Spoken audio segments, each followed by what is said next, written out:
Welcome to 1-800 Bridesmaid, a podcast where real-life drama meets unfiltered advice. I'm Jen Glantz, the founder of Bridesmaid for Hire and the author of Finally the Bride. Every episode, a new caller will share their honest and raw dilemma on friendship, love, weddings, and so much more. An expert and I will give advice, and you can chime in too with what you think they should do. Will they listen? Well, we'll soon find out. And P.S., 1-800 Bridesmaid is a Love Stories by David's podcast. Welcome to the show, Erin. Thank you for being here. Hi, Jen. It's good to be here. It's so good to see you. Can I tell you, when I started the show earlier this year, I was thinking of who would my dream guests be?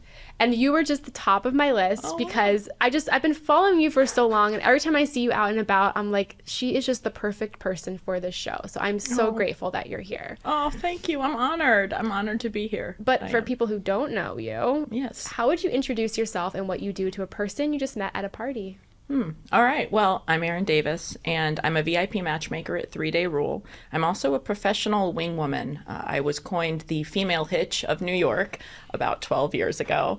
I'm an icebreaker. I'm a dating coach. I'm a therapist. I'm a nutritionist. I'm a fitness guru. I do it all. I'm basically Queer Eye for the Straight Guy, all wrapped up in one, meets the female hitch. So I even have a real estate license. I do move-ins. I do move-outs. I do dog custody. I help people with anything you could possibly think of when it comes to love. Anything and everything. I have done it all. I've gone undercover. I do detective work. Everything. I am obsessed with just everything that you do. I want to spend not a day in your life, but I want to spend a month in your life with you. Oh, you'll be tired. I feel how do you not get tired? I'm really even worse than tired, how do you not let everyone's emotional trauma infiltrate your day-to-day? That's actually the exhaustion. I do make sure I get sleep. I am a health nut. But it's really hard. I take it in like a sponge. I feel it. When my clients have breakups or divorces, I'm crying right there with them. Yeah. I'm holding them. I am there for the entire process. It's really hard. I read a lot of books that are fiction and thrillers, and I escape to a beach. I do things in order to cope and to escape. I call it escapism. And I really do try to compartmentalize and shut off for little bits of a time. Because I feel if not, you're just carrying around everyone else's stuff. Yeah, I really, really, really care. Yeah. I care a lot. So you go undercover. Sometimes you're the wing person. Sometimes you do weddings. Talk to us about what that looks like, who hires you, and what it's like when you're doing that. So I'm really lucky that it's been word of mouth at this point, and I'm grateful for 3 Day Rule too, because I'm part of the VIP experience, which allows you to do everything when it comes to love. It's not just simple matchmaking anymore. So what does it look like? I'm going to tell you my favorite service that's a popular one that a lot of people don't know about. It's called a third date run-in. So I'll get randomly contacted. This happened about a week ago, where a guy will tell me, hey, I met this great girl on a dating app, and I can tell she still has some walls up. We've been out a few times. She ends the dates early. I need you to do a run-in. So what does this mean? A run-in it's a very popular service, and believe it or not, people still can't tell when I'm doing it for real or, if it actually really happens. Okay, I'm dying to know what this is. And I even take on a persona, so it depends on where they are. So I'll give you the example of this client a week ago. He was at a restaurant in Upper East Side, and he said, this is where we're going to be. This is the reservation time. I come dressed to kill. I'm already at the bar. I've already had a martini. I had some food, and I run into him. And I'm like, Robert? Oh my God, it's been, how long has it been since we've seen each other? You look amazing. You grew a beard and everything since I've seen. No way. Have you been working out? And I do a whole thing. And then I actually do say real things about this guy that I really believe. I would never represent somebody that I'm not rooting for. Yeah. I really do have, there's a line of ethics in my work. And then I turn to the girl and I'm like, I'm so sorry. I'm being so rude. I just haven't seen him in so long, and he is the greatest. And I say hi to her, and I'm really nice, and then I always leave with saying, hey, we've got to catch up, so just call me this week, and you guys have fun tonight. Wait, I leave. Stunned by this. I've done it at the gym. I do it everywhere you could possibly think. I've done it at synagogue. These are the perfect I've place. done run-ins wherever, and I take the part. I play the part, and I really get into it. And you know what it really is, though? It's trust. You need an outside party sometimes. With dating apps these days, you just need it's not about jealousy and competition. I mean, do this for girls too. It's Yeah. about just somebody else knows this person. Like validate. It's a social proof. Validation. Yeah. But like, is there a world in which the girl sees you and they're like, holy shit, I'm jealous? Yeah, that's why it works. Works if you every came time. up to the guy I was dating after 3 days, I'd be like, so jealous. It helps though, because then she's all of a sudden warming up to him, flirting a little more, and usually they'll text me and say, worked like a charm, she's coming back, we're gonna have a drink at my place. Not that that's necessarily the goal, but they need to see like a breakthrough in a wall. So that's one of my favorite services. But I've done everything from like people think somebody's cheating, somebody thinks maybe someone has an ulterior motive, is gold digging, using them for finances. I do all types of undercover for something that I believe in. I wouldn't do something how do you find out if if I they're didn't cheating? believe in it.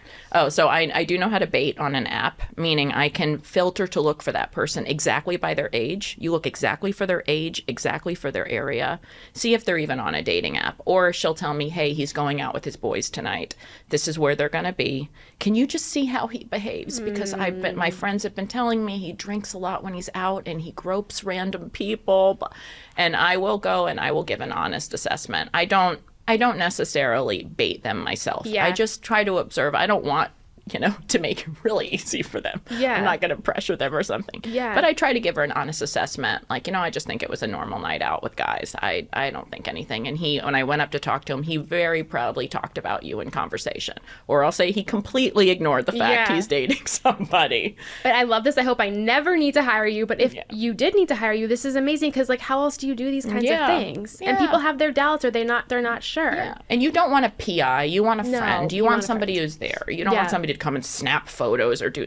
It's just an honest assessment. I try my best to just be as honest as I can and help them out. And I'm so fascinated by the third date run-in. It's the best Are you service nervous ever. when you're doing it? I love it. I actually, because I think in another world I'd be an actress. So I feel like it's like I give myself an outfit, a persona. Like when I go to the gym, sometimes I did it once in a yoga class at a run-in, and I don't do yoga at all. And it was hot yoga, and I was like, so I even get an outfit. I like look into what certain poses are. I'm more of a hit strength, like Barry's boot camp type. Yeah. So like I look at it as like research. Isn't love that this. amazing? So I get really into it. So you're in the yoga class. At what point in the class do you approach the person and then do you stay the whole class? No, I do. I stay. I stayed the whole class, and I'm sweating and like, oh, why do people sit here and like just breathe and sweat? Yeah, and they're in their sweat, and then their neighbors sweat. And they sweat. But I'm just like, do this. You're doing it. I wait till the beginning or end of class, and then I'll come up and be like,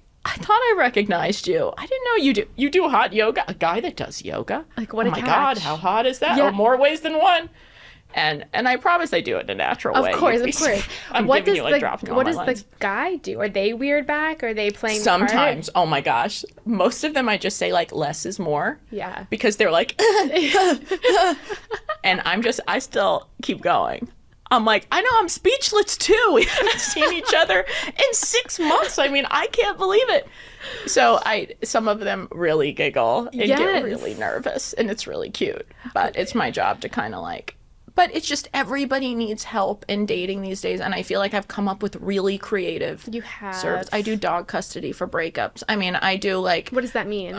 When you break up and you've shared a dog, I do the pick up and drop off. I don't let people talk to each other. In order to move on, limited contact. I have my rules. I have people sign contracts. Oh, I do a service, how to get your ex back, is very popular. Okay, what is that? I need to know everything. How do you get your ex back? If you get dumped, people will call me and they'll say, I just got broken up with, like, I'm devastated. And I have a whole process, right? And if they really believe, I do an assessment. If it wasn't toxic, I believe there's hope. I think that maybe that person messed up a little, or maybe the other person needs to go, sow their wild oats for a little bit.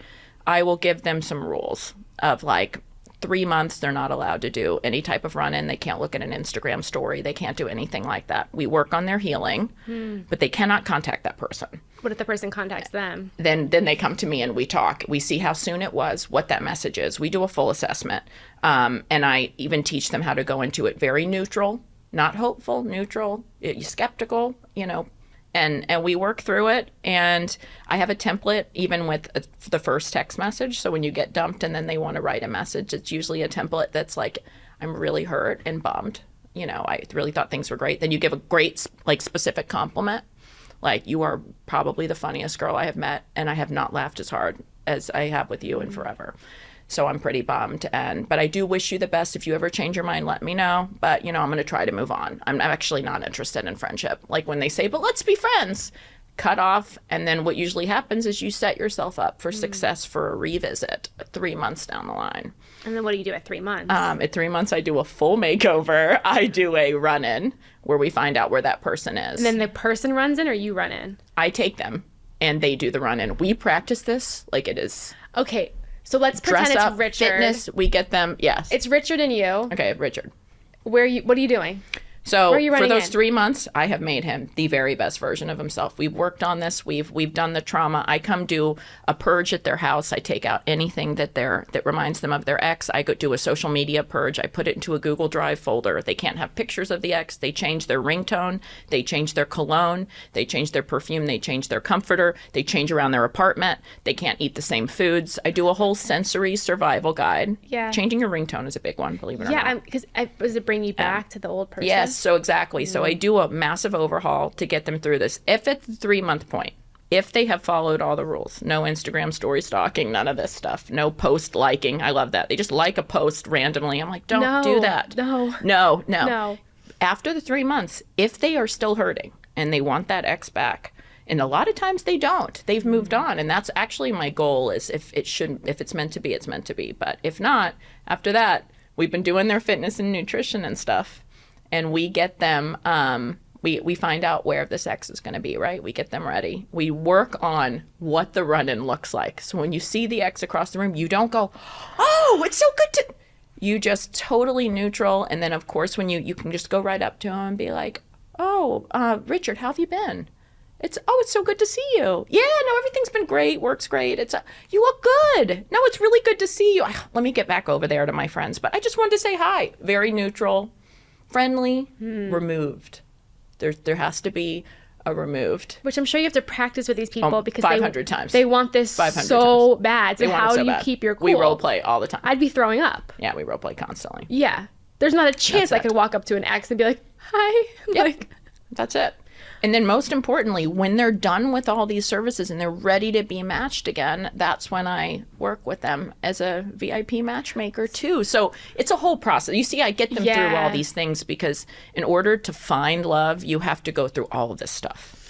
All of this stuff to get there. You know what's so interesting is like dating apps were the thing for so long. And now I'm hearing from people who I'm close with who will talk to me about this, that they're using matchmakers. Yeah, it's come back. I have a good friend and she struggled finding anybody. She signed up with a matchmaker. The first 2 dates she went on with 2 different people, awful, was going to quit.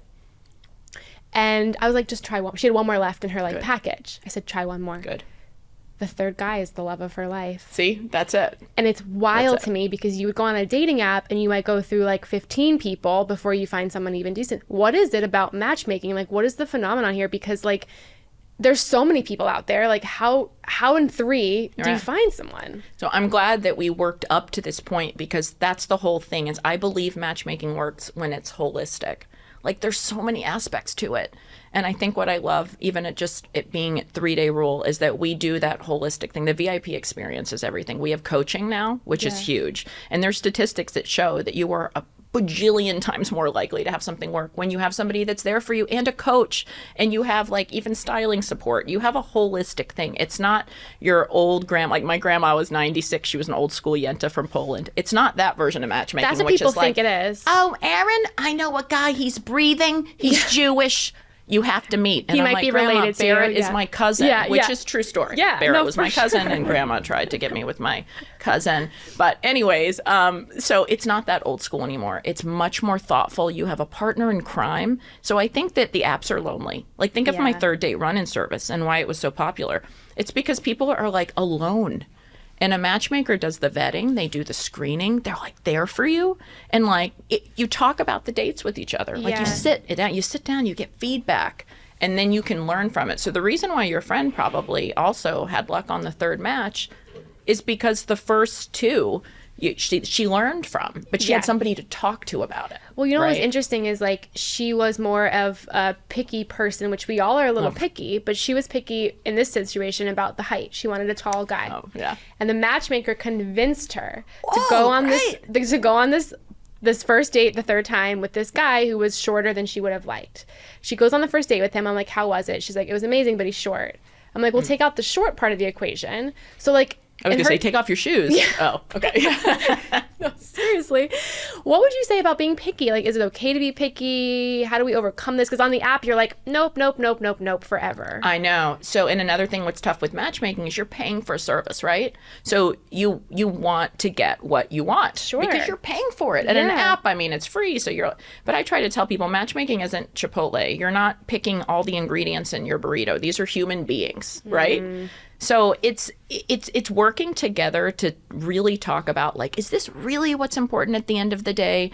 And I'm not telling somebody who's like a girl who's 5'9" to go down to a 5'2" guy. Sure. It's about like really talking it out and looking at the different things and the checks and balances and really talking it out and having a friend and trusting that intuition. Matchmakers, we've been in this business a long time. It's funny, you and I both, like, we were writers growing up as little kids. Yeah. And I kept a journal since I was 8, like taking notes, documenting like love and psychology. And I kept that journal. It's thousands of pages until my 20s.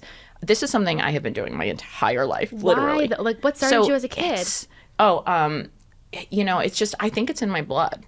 So in 3rd grade was when I started the journal, and I thought it was interesting that on the playground, when a boy had a crush on a girl, he stuck his tongue out at her. Like, he made fun of her. It was like a silly way to attract somebody. Like, you didn't give them a compliment. Right, like, that wasn't a thing. You wouldn't make fun of them or like pull her hair or do something.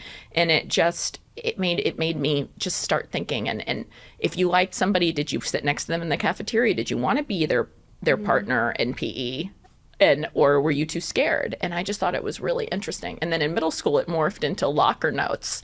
And people would say, will you go out with me? Circle 1, yes or no. I'm like, well, why didn't they just ask in person? And I would study and interview and ask people. And I even had a little newsletter in middle school called Ask the Love Doctor. Because and you did these things too. You took little notes too. Yeah, for sure. But like, I never was in tune to like the world of love. I was scared of the world of love. Whereas you were so in tune, which makes me feel like you have so much more confidence than the average person. What makes you so confident? I'm so human. Well, you know what's funny is that while I'm studying other people, I had hoped for love for myself, but I was bullied so badly growing up. I transferred schools. I was 50 pounds heavier at 13 than I am now. And I was 5'3" when I was about 7 or 8. So I was huge. Yeah. I was just a tall giant, center of the Georgia State basketball team, which was awesome. Yeah. Obviously that career floundered, but I had my moments. And I really struggled. I had braces, acne, frizzy hair. We'll have to show photos. It was very, very, very rough. And I think I didn't have any confidence. So I was studying ways to kind of crack the code. What did you learn? Find love. I found that there was just so much psychology behind love. It wasn't simple. It wasn't like, hi, I'm interested in this person because they like cars too, or they like going for bicycle rides too. It wasn't simple. It's chemistry. It's an energy in a room. And it kind of got me into my style of matchmaking when I became a professional wing woman 15 years ago. It was all about putting people in a room and feeding off their energy and then having someone help make the energy come together. So I think that it was studying it my whole life that has used my skills in matchmaking. And that's why I want my clients to trust a little in what we say. So like the height discrepancy, like trust the matchmaker a little.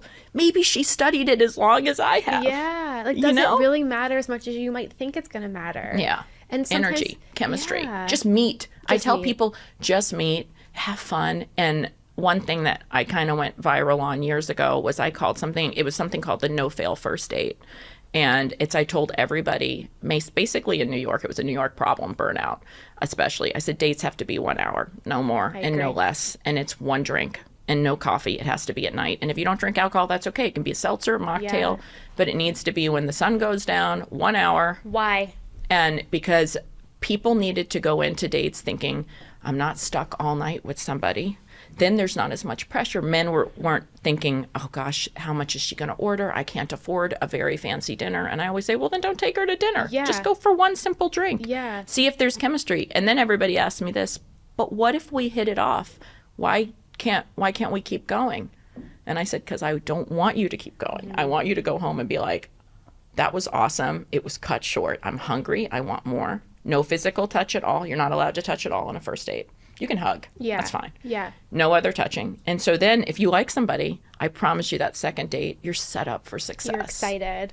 Yeah. It's when I met my husband, I went on an experiment where I went on 14 first dates in 1 month. Okay. I only did coffee. Great. And I only kept it to 45 minutes. Great. And I would always start off, I would tell him I had something else. And because really, really quick. And I didn't want to have to linger. And I was doing this experiment. And then, of course, I went to get coffee with my freaking husband. And it's like a 2-hour thing. And I remember being like, oh, my God. I don't want this to end. Good. And, yeah, I felt like such a different connection with him. But he said to me something at the end of the date. He said, this was amazing. And he knew I liked pizza. He's like, I'd love to see you again for pizza. I remember thinking, like, never in my life have I had a person say this to me. Like, it was just a different energy, a different connection. There was no game playing with them. Yeah, and every other guy was like, are they ever going to text me? No, I say that on every date, you should tell the person if you're seeing them again. When they call me after, do you know if he's going to see me? I would prefer, even as a matchmaker, and we do feedback. Yeah. I say, you know what? You should know. I want it in your hands as much as possible. And I'm there as support. But I agree. I love what he did. Well, my friend who went to the matchmaker, so she goes on, I'm telling her whole life story, but she goes on the date with the guy who's short. She's like, I like him, but he's short. Then between the first and the second date, he doesn't really contact her. Okay. And then she's like, well, I'm not going to go on the date. The day of the second date happens. She's like, I'm not going to go. And I was like, I think you should go. I think you should just go. Good for you. So she goes and it all works out. But what do you say to the people who between the first and the second date, they're expecting like the sparks, the text, the whole thing? Texting messes up everything. I am so glad you said that. So like I've had first dates not happen for my clients. And it's because they text or they don't text and they come up with all of these. So I always tell people communicate about communication as early as possible. As a matchmaker, I actually tell them, please do not text before the first date. Yeah. And I even like to offer to set up the date for them. Say, you know what, let me just set up. I'll exchange your numbers the day of, and then you go. I find that means the date will happen. If you leave it in the hands of just texting these days, more often than not, people have expectations. Things are taken the wrong way. It's the law of averages. So if you send one weird text, but you've only sent them 5 texts, that person's going to think you're a weird texter. Yeah. But if they know you really well, it doesn't matter. Once you're in a relationship, once you're dating, it doesn't matter. No. Once you get to that point. So I actually tell people communicate about communication early on. With a matchmaker, they can do it for you. They can say, don't do this. Yeah. I don't want them to text before the second date much. But I will talk to both sides. I'll find out. She goes, I need it, Erin. I need it like every day. I need that reassurance. So I might talk to him. And if he goes, that's not my style, then I need to tell her, he's busy. He's working, but he can't wait to see you. And I try to work with both sides, but it messes up so much these days. And I'm not a texter. Like, even with friendships, like, I just cannot text, but I can talk on the phone with you for hours. But for me to get back to a text message, I just can't.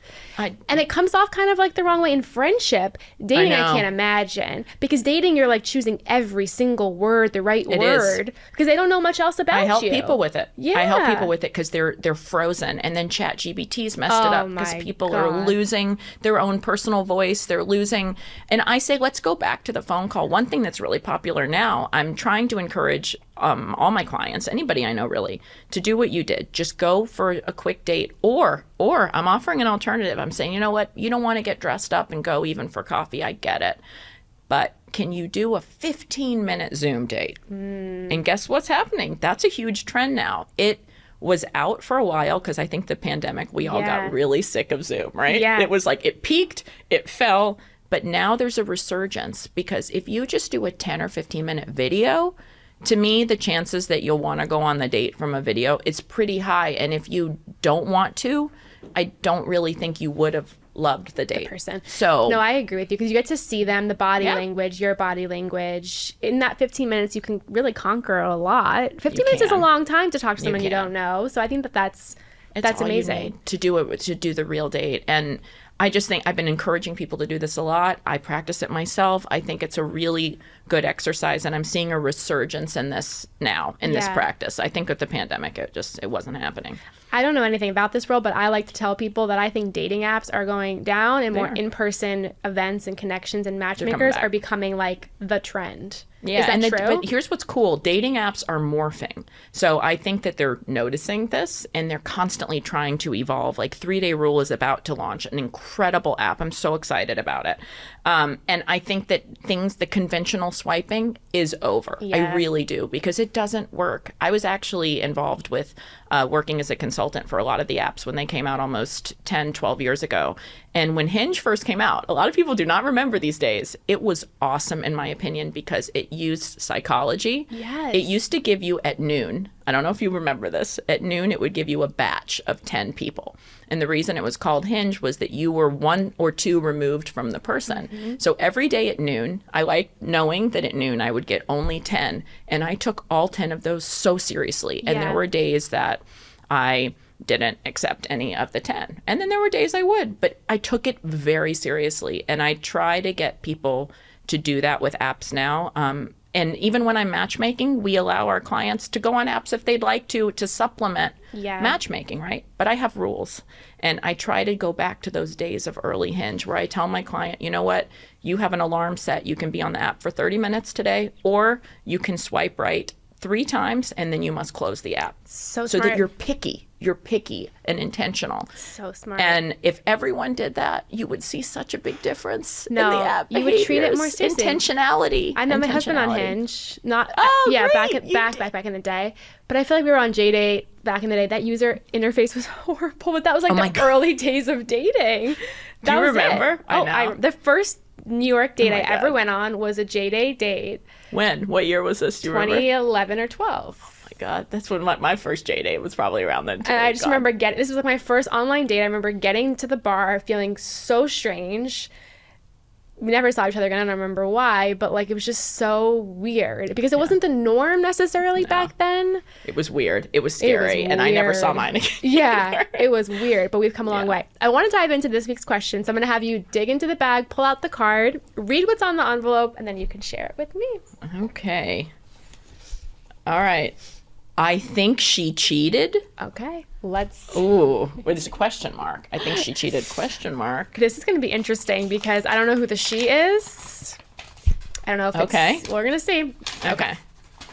Oh, wow. All right. It's a whole page. A few months ago, I went out with a bunch of friends and I can't shake what happened. My friend, let's call her Mary, is engaged. But the whole night, she was openly flirting with some guy at the club. At first, I thought it was harmless, just tipsy fun, but then they disappeared together. I didn't see her for the rest of the night. The next morning, she acted normal, like nothing happened. There's a chance she didn't cheat, but rumors are swirling in our friend group that she hooked up with the guy. I don't know what to think. Do I ask her directly, pretend I don't know? Do I say something to her fiancé? Please help. Wow. What would you do? So that's interesting. I actually get questions like this all the time. People will hire me that's not even about their own love life. It's like just general coaching or social propriety.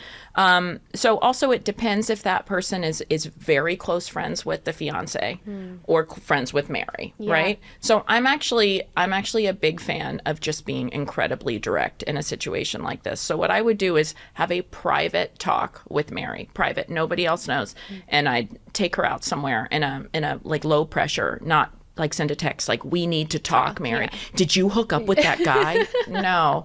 And you sit, and I'm assuming Mary's a good friend, so this is just me assuming. And I would be like, let's go for dinner or what? And I would talk about other things first. And then say something like, how are you feeling about your wedding coming up? Like, is everything going well? And so, and really go around it first to really see if she can open up. Maybe there's bigger problems, right?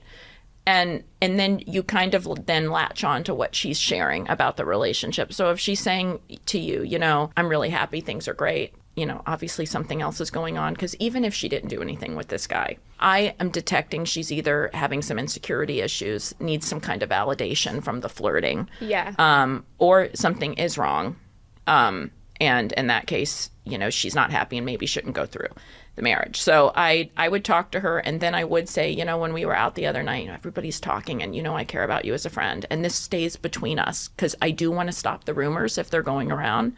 I don't want this to get back to your fiance, but if this really happened, like, I'm here for you as a friend, we should talk about this, and you should probably like talk to a coach or somebody if you did, if something did happen. and she crossed a line, I would actually suggest she talk to somebody professional. But that's how I would go about it as a friend. And yeah, I think that's like the very mature way. If she does say, I did cheat, do you feel like as the friend you have any obligation to tell the fiancé? If you have you're not really friends with him. He's right. Not your It depends. friend. Like say the fiancé was my brother or something, like a sibling. Absolutely. Let's say he's just your friend's fiancé that you loosely know. Do you have any obligation to let him know? So, and I have dealt with this obviously in my career. So forget friendship, right? So I'm even looking at this as professionally, and I'm loyal to my client. So if my friend is confiding in me, I would encourage her very strongly to look at why this happened and share with him if this happened for a reason. Now, I do have a general belief, and this may be very controversial, and honestly, this wouldn't really apply to this situation, but if somebody's been married for a really long time, and something happens one time and it's a slip, it's not an emotional affair, it's a slip up. I have seen this. I think they need to go to therapy privately, talk about it, and never bring it up to their partner. The marriage will be forever broken. Meaning, like, let's say she cheats one time, just happens. It happens. Don't tell the partner. Yeah. Go to therapy, deal with it, live your life. Live your life. If you realize it's going to be something that's going to perpetuate, or it's going to happen again, or it's an emotional affair, completely different. Yeah. You need to confront that. But if it was a one-time stupid slip up, say she drank too much. Look, I'm not excusing any of the behavior, but she is going to ruin her marriage for something that she would never ever do again. Do you think this happens more than people talk about? I don't know. I haven't seen it as much as you think. Honestly, I've been really lucky that I've seen a lot of relationships that once they actually commit these days, I think commitment is the hardest part these days. Yeah. But then once they're committed, I actually don't see problems. Most of the problems in 2025 are getting to the commitment part. So I'm going to say I don't really see it very much anymore. Wait, why do you But she wasn't committed yet. She wasn't married yet. So maybe she's struggling, like I'm saying. Why do you think getting to the commitment part is so hard these days? I think part of it is options. Part of it is that people think that there are infinite options. It's funny, I've studied matchmaking with the psychology all over the world, all over the country, all over the US, but all over the world. And the big cities have the biggest problems because the most options exist. I find that smaller cities, when I do a matchmaking, a couple that's in a smaller town, they really try harder. They try to get it off the ground before they decide it doesn't work. In a big city, they're easier to drop. They're easier to think, oh, I've got options. And that's part of it. Another thing that's hard about commitment is as we get older and older, people are getting married or, committing older and older. We are looking for more of a value add the older we get. So pickier isn't even the right word. It's more that we have gotten so set in our own wonderful lives, we know who we are now. So if we meet somebody and they don't add value, I don't believe in saying you're my other half or you complete me. At this point in life, we're all pretty independent. Yeah. So I think it's harder to find somebody that's actually adding and not taking away. So you're scared to commit. Yeah. Because you're like, look what I've built. Right. Like, is this going to work? Like, people really think, is it going to work? I think the right answer is in the middle. We need to let some stuff go. Yeah, no, it is really hard because when you are so independent too, you're like, how is this person going to change the life I've already built? Yes. Because there is sacrifices you have to make when you bring someone else into your life, and that's 100%. Really, really hard. It's emerging, and I don't believe in changing anymore. And as a dating coach, I don't change my clients. I work with who they are. I don't teach them to flirt using pickup lines if that's not their style. Yeah. I teach them to embrace who they are and kind of become a better version of themselves. But that's the whole thing. We don't want to change. We love who we are, which is awesome. Yeah. We should also be softer. Women especially softer, more feminine. Let the men come in and be a man and help take care of you. Like, we can still be strong and independent, but soften up. Everybody needs to lighten up a little bit. Tell me about it. Have fun. Lighten up. Be positive. It's really hard. I think the more you go through in your life, the harder it is. Like, exactly. There was definitely a time in my life where I was lighter and optimistic, but now there's a time in my life where I'm like, too much. Me too. I used to just get so wound up, and the highs were so high and the lows were so low. So low. And I just think people need to overall just be open, but also find strategies to help keep the lightness going, like shorter dates, like what you did. Yeah. Shorter, be open to new things. Just be more open. Yeah. Right. Especially if you find dating to be scary or intimidating, I think you're putting so much pressure on it that you're going to explode. Exactly. How are you not going to explode? Exactly. Well, I think you handled her situation really well. Let's see what people said. So the 3 options the audience voted on was don't say anything. It's none of your business. Which, like, I'm a bit, like, passive. I don't know I feel like I'd probably not say anything because I'm like, I don't like confrontation. But I think would it affect your friendship with her? I would say you can't be passive if you're going to stop respecting her so much or trusting her as a friend, right? Which so you would be able to continue your friendship with her and just ignore it? Of course, it would never leave my mind. Of course, I would always look at this person and go, did you do this? Yeah. And did I help you do this without saying anything? So I think it would ruin the friendship. Okay. So see, that's why I'm okay with the passive thing. I understand confrontation, but if it eats away it would eat away at me. But that's the kind of person I am, and I want to be more of the kind of person like you that just like says stuff. And I'm getting there. I feel like I'm getting there slowly, but I am more of like a avoidance. Yeah, I get it. But I think in my friendships now, especially like newer ones, I'm more active and I'm more honest. Yeah. So number 1, don't say anything. Number 2, confront the friend. Number 3, tell the groom anonymously. Interesting. But then you're bringing... But you don't know. I mean, you'd have to find out first, and it depends on the loyalties to the groom. It really does to me. Like if it was a sibling, family member, something like that. That's like... Or, you know, I don't know about that one. I've seen anonymous people. People have done even interventions for toxic relationships. They've done anonymous emails and a petition of like how many anonymous people signed up to say, hi, we're emailing you because we think you're in a toxic relationship. I've seen that happen to clients. They come to me and say, do you think I'm in one? I received this anonymous email that I need an intervention because I'm in something very toxic. And I'll do an assessment and I'll say, that's a narcissist you're with. And are they shocked? I think their gut knows something's wrong, but they need a professional who's, you know, knows antisocial disorders or maybe can give an unbiased eye. Yeah. People always give excuses. The friendship, it's hard for the friends, but for someone like you, it's easier for you to tell them like, hey, here's the deal, because you're unbiased. Yeah, exactly. You don't have a relationship they listen differently. Like when it's a friend, they say, oh, well, they love me, or they're just jealous. They're single. They wish they had. And look, we're all guilty of it. I'm human. I'm giving you all this. This sounds like great advice. I am guilty of a lot of it myself. Sure. I'm human at the end of the day. And I've been passive too. I'd be uncomfortable talking to my friend. And that's why I told you the way I would do it is a way that's like, I wouldn't confront. I wouldn't say, hey, did you? That's also not going to get you the answer. No. You have to kind of go around, talk to see how things are going, like the wedding planning, like talk about other stuff to then say, you know, rumors are happening. We got to talk about this. God, the anonymous thing would crush me. I would almost rather people I love come to me and be like, Jen, all 13 of us feel this way about you, than get an email that's anonymous.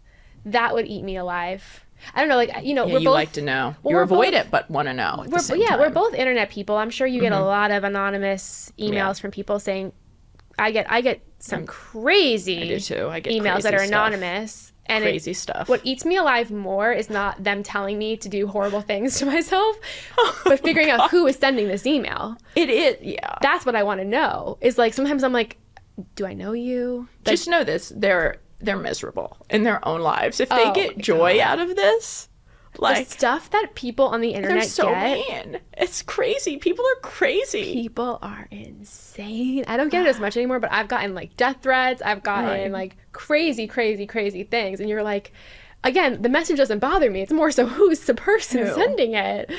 Okay, so 53% of people said they would do what you said, which is confront the friend. Okay. Let's see what she did. I couldn't keep pretending I didn't notice, so I confronted Mary. I told her I saw her disappear with the guy at the club and people were talking.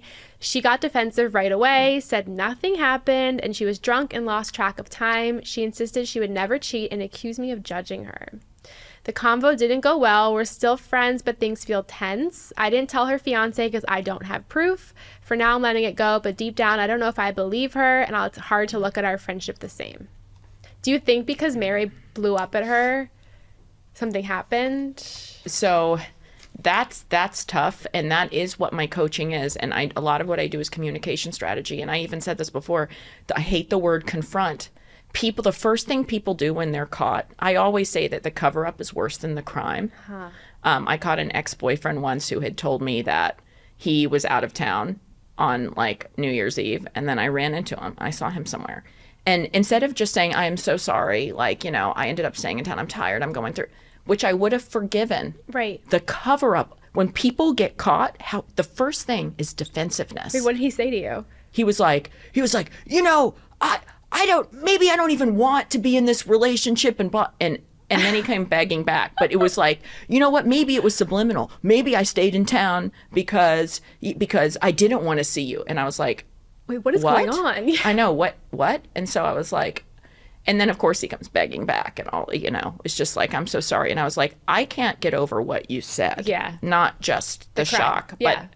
And he said it was like a moment where he doesn't remember anything that he said, because I said, right, because you're caught. When people are caught, the defense is the first thing. I tell all my clients, you take a deep breath and you ask, why is this person asking me these things? De-escalate. That's one of my services, is de-escalation. When people are angry, they call me first and I calm them down, and then they go have the conversation. Yeah. So I guarantee you it was the confrontation. I don't know, because I can already tell you that I don't know if Mary is being honest to the friend. Yeah. The first thing they do is not admit wrong. Yeah. They usually they don't want to get caught. So what I wish would have happened is I wish that girl would have hired me and we would have worked through it. And then I would have said, let's try to do this and try the technique I said, where like she feels really safe and she doesn't feel caught. She doesn't feel cornered or confronted. And then maybe you'll get a more honest, like, see what's going on in her life. Yeah. Like insecurity or even just say, whatever happened, maybe something's going on here. And you should just talk to, like, my friend Erin is a coach. Like, maybe you should just talk to her, even if you didn't do anything. Yeah. Like, your reaction right now is so strong. Maybe you should just talk to somebody. Getting married's a lot. Yeah. It's a big change. So what I would say is, to save the friendship, is probably that you just care about her. Yeah. It's not about what happened, what didn't happen. It's about, is she okay? You're here for her. No, it's crazy. If someone said, Jenna, when people say, Jenna, I have to talk to you about something, immediately, yes, the heart goes here. My heart is racing. Yes, don't do that. I'm going to throw up. Oh my God. No matter what you say to me, I'm not going to tell you the truth because I'm so off balance. I don't allow people to do this. I'm so glad you said that. So I also don't allow it to be sent very late at night or first thing in the morning. If you wake up and something was sent at overnight, and your first text when you turn on your phone when you wake up is, hey, we need to talk. You're going to throw up in the morning. It's all over. So you've just got to say, hey, how's your day going? Give me a call when you get the chance. Yeah. But there are techniques. I'm with you. I would be This is why I don't like texting. See? This is why I would be so sick to my stomach. Just call and get there.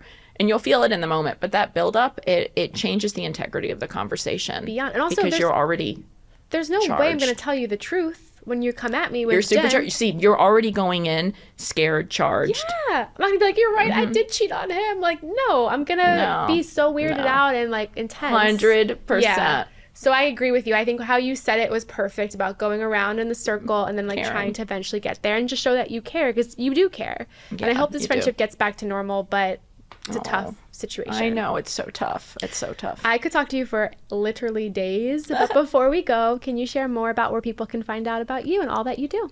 Oh, yes. So you can go to 3dayrule.com to learn about our incredible matchmaking services. And I'm happy to help. And I'm also on Instagram, Erin_wingwoman. You can find me there. Thank you, Jen. Thank you so much for coming. Thank you for listening to 1-800-Bridesmaid. And I hope this caller's story gave you something to think about. Have a wedding dilemma or relationship question? Submit your story on 1-800-Bridesmaid.com. Find more 1-800-Bridesmaid episodes wherever you get your podcasts, and watch the full episodes on YouTube. For behind-the-scenes content and daily advice, follow Bridesmaid for Hire and Love Stories by Davids on Instagram and TikTok. If you enjoyed these stories, check out my book, Finally the Bride by Jen Glantz on Amazon. And remember, sometimes the best advice comes from strangers we meet along the way. Until next time, this is your professional bridesmaid signing off.